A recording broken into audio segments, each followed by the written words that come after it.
Good morning, I'm Sunitra Chaudhary, political editor of the Hindustan Times, bringing you the best from our pages on Monday, April 27. First up, a look at the numbers. There are now 27,849 cases and 875 people have died. And that brings us to our top story, which looks at the financial impact of the lockdown. Our report says that states are reporting financial losses of up to 80%. Take the case of Kerala, which by itself has only made revenues of 250 crores. Now, with the help of the centre, they can take this up to 2,000 crore rupees. However, it's still short of the 2,500 that they need in order to pay their wages. And so perhaps this is one of the major factors that will come up in the Prime Minister's meeting with the Chief Ministers today.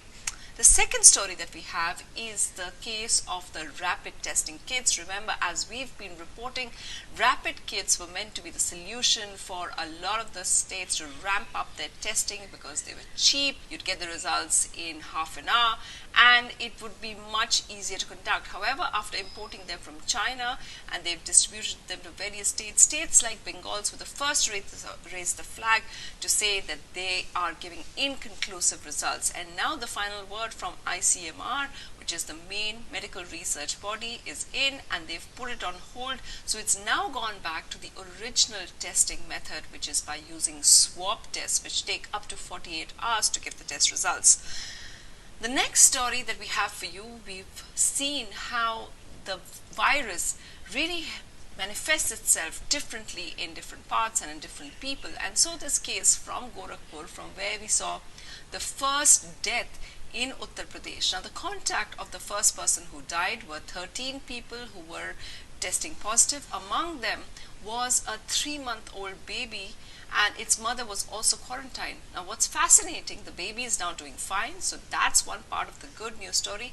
But what's fascinating is that despite breastfeeding that baby and staying with the baby constantly over the last 2 weeks, the mother has not got infected. She seems to be immune to it.